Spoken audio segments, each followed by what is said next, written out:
Hi guys, Pam from the Green Dragon Farm here.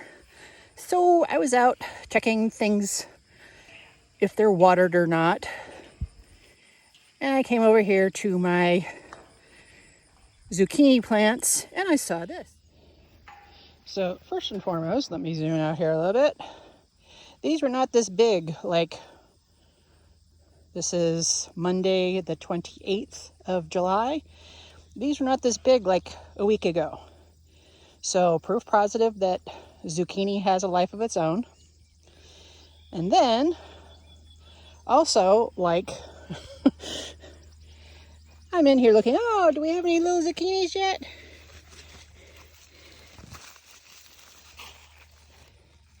There's one. There's one. That one's getting to be too big. And here's my hand next to it. Not the baseball bats that I sometimes get. Yeah, there's one over there. Okay, so proof positive that zucchini don't play. But I also know that now I need to plant a couple more zucchini seeds somewhere else. Because, and where did all my grapes go? All right, this thing was covered with grapes. Oh, birds. All right, so yeah, once my zucchinis that I first plant start producing, I go ahead and plant at least one more, because I know soon, no matter what I do, the squash bugs are going to come along. I'll have to go through here and see if I see any evidence. So far, they look nice and healthy, but I'm always bamboozled. Every year I think, okay, this is the year. The squash bugs have fled the area. They've gone somewhere else. But no, they just lay in wait and catch me off guard. And I come out, and I'll come out tomorrow and these two plants will be completely dead. That's the way it works these days. But yeah. So that's the saga of zucchini. I don't know why I continue to plant zucchini, because I mean, my mom kind of likes it, my dad doesn't. My dad is totally anti summer squash, no matter what. Mom will hide it in spaghetti sauce and things like that, but still every time I think I'll plant zucchinis or get some zucchinis this year, and he's like, no. So I go ahead and plant a couple for myself, and then I'm always either inundated if I really truly need zucchini for whatever reason. I mean, I'm still have stuff. 8:30 in the morning and I'm already sweating. Welcome to the South, y'all. Yeah, so zucchini is one of those things that don't play, and whether that's for good or for bad. So like these two plants, I can collect, these may be the only zucchinis I actually collect for the rest of from these plants for the rest of the year. Or I may end up with gazillion, quadrillion zucchinis, and my neighbors will be fleeing in terror when they see me coming. So there's that. And for those of you, and yes, I know I need to weed whack, when the chicory starts showing up in your walkways, you haven't been doing your due diligence. But this is one of my cotton plants. I grew 2 or 3 cotton plants a few years ago and actually got cotton balls. Now, I wasn't going to be able to harvest and make a t-shirt or anything out of it, but they do actually grow. And so cotton is actually related to hibiscus, the tea hibiscus, or the mallows and things like that. So it stands to reason. And here is my poor little blanket flower, Gaillardia, with one little blossom in it. I need to figure out this. And these poor little stragglers here, these are straw flowers that are trying. I basically threw them in here to kind of do a Hail Mary and see if they would bounce back, but it's just been so hot and dry. Even though straw flowers are supposed to be okay with it, they just didn't get a good start. So I need to get the hose over here. And this is the Mexican sunflowers, which I agree with people online. It takes a while for them to get going, but boy, once they do. Now this is a relatively short one. I'm thinking this is another one kind of like the straw flowers down here.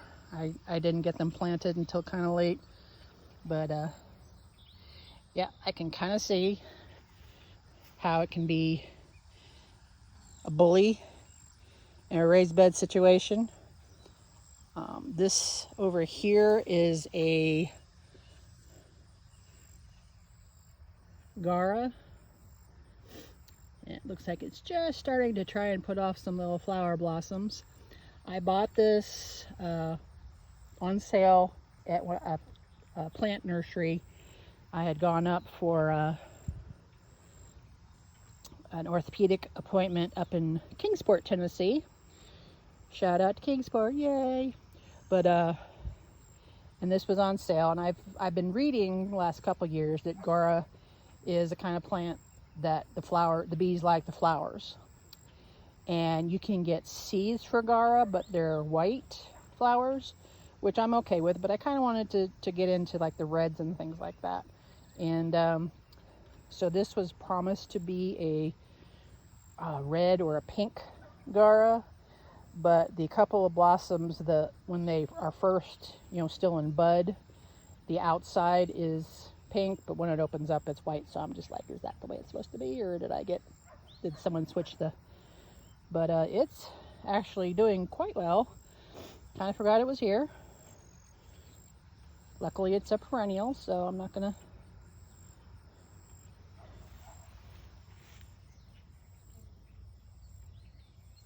Is that a bee in there, or is that that's just a pollinator fly? So, yeah. I'm continuing to have troubles with deer.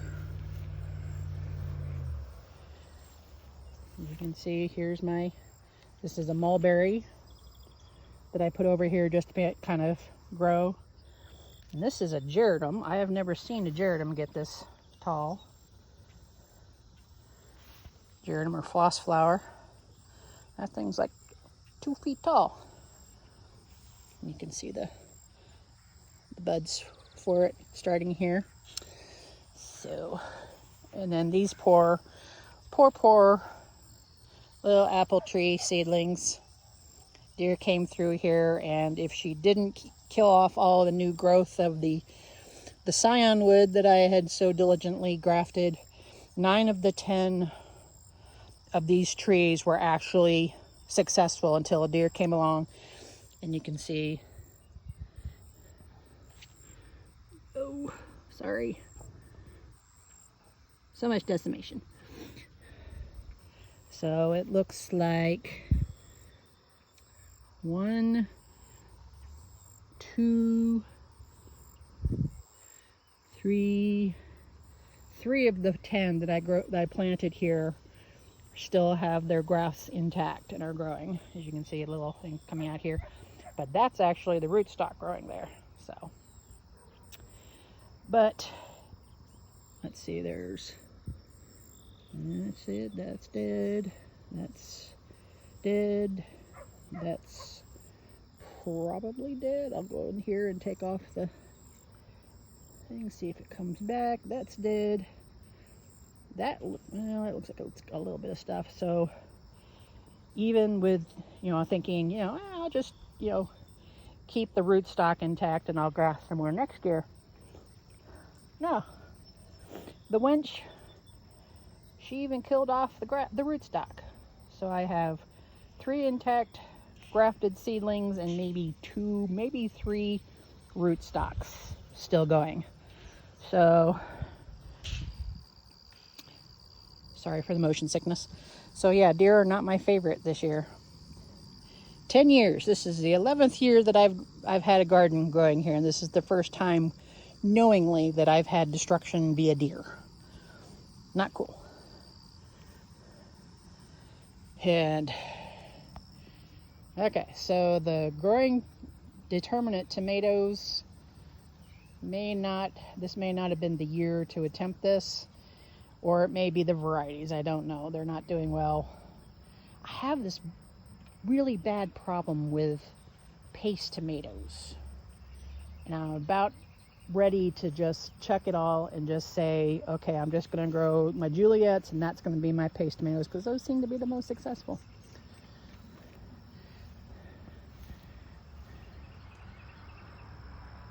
Where'd you go? And there's a little hummingbird moth.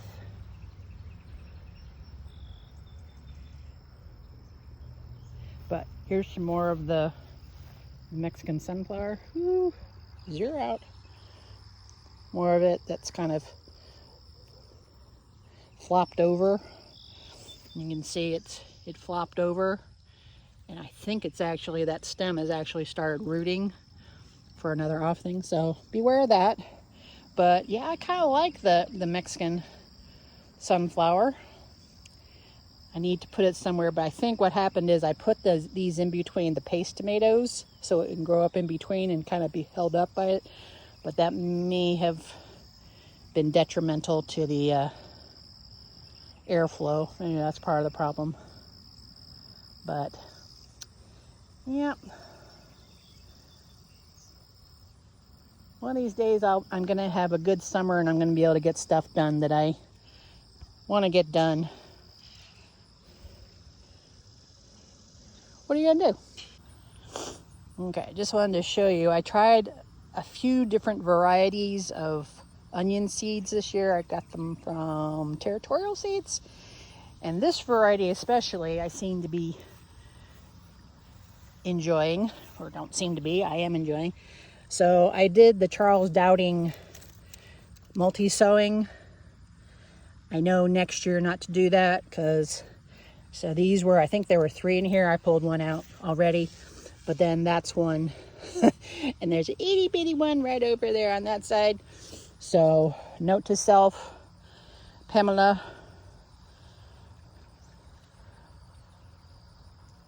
one sow your onions. But I'm glad to see that I was actually able to grow sizable onions from seed this year. I didn't have the best of luck. I've got a few other varieties. This is, I think, a variety called Monastrell over here. It's a red one. And I think there's one over here that looks more like a shallot than an onion. Oops, Pam shadow. So, looks more torpedo-like, which, yeah, it's got its uses, but I'm not really a torpedo onion kind of girl. So I've tried growing that a couple of times now, and I know not to try it.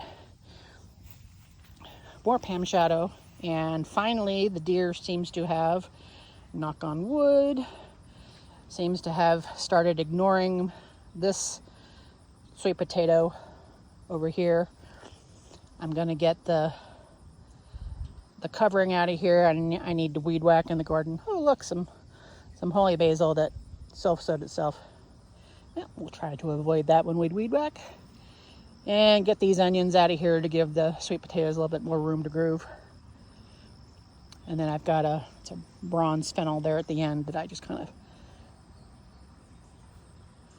threw in there for good measure. And I don't know, I think maybe, I don't see any caterpillars, but either it's been too dry for them for this one, or we've had some caterpillars on here, which I'm okay with, because I grow it for the prettiness anyway. I don't usually use fennel fronds for anything. All right, so I'm sweating like a pig right now, so ooh, look at blue sky behind me. I don't normally do this, but I'm over the blue sky. I really want rain clouds. Evidently there's rain going on all around me. I went over to see my parents yesterday. They live like 10 miles from me, due east from here, and they got rain. I got nothing. So once again, Mother Nature is not being nice. So y'all send me, if y'all are inundated with rain, send me some of it. I will gladly take it. Just, not 12 inches in an hour. Be cool. All right. See you guys. Bye. Do you see this? It's 8:30 or so in the morning, 8:40, maybe 9 o'clock. I mowed for half an hour, and I look like I have been out in the blazing sun all day.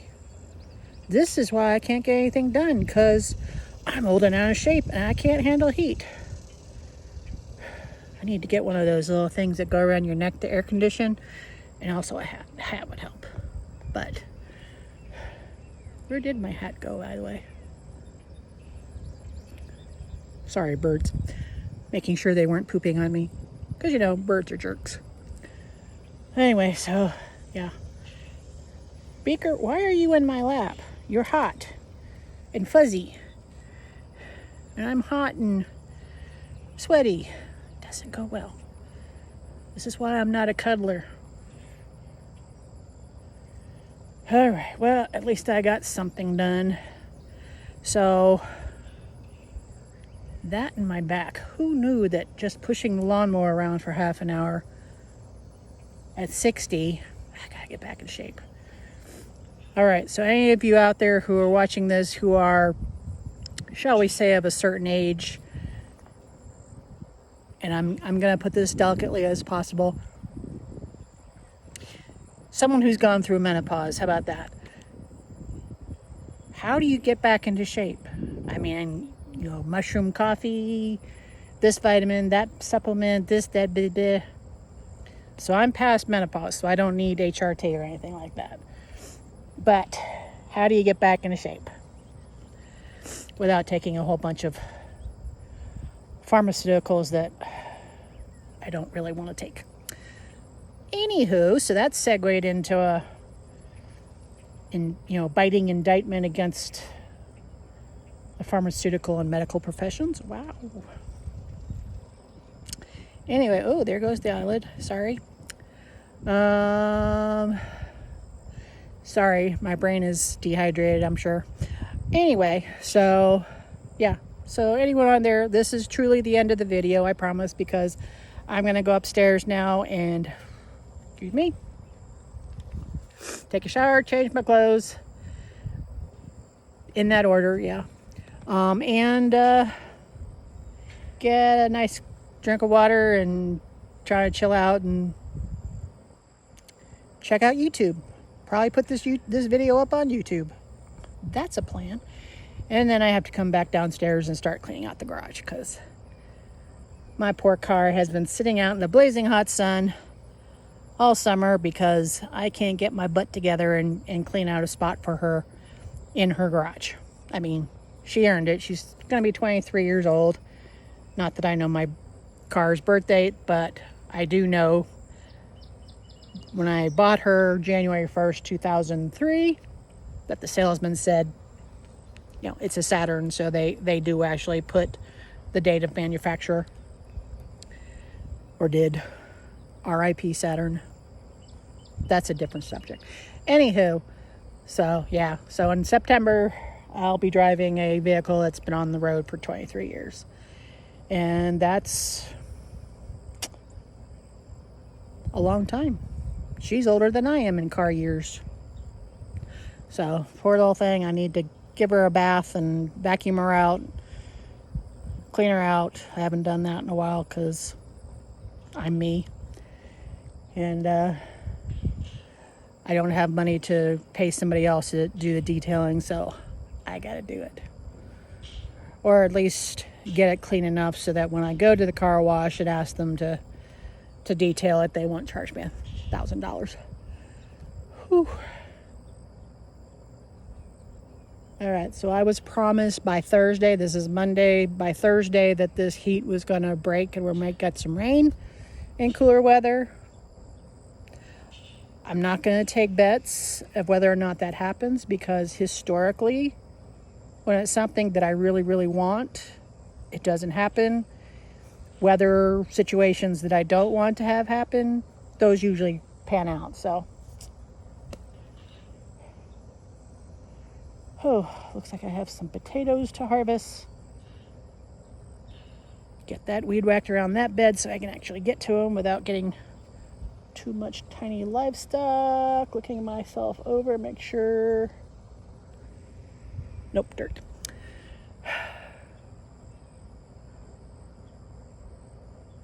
All right, guys. So, yeah. Hey, I think I've stopped glistening. Yes, we southern women, we do not sweat. We perspire or we glisten. I sweat like a pig, but anyway, enough on that. So I'll see you later. Bye. A few moments later. Hi, guys. So as I was editing this video, it started raining.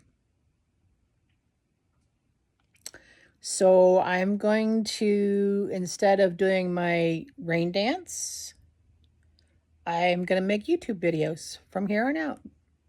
Because why not?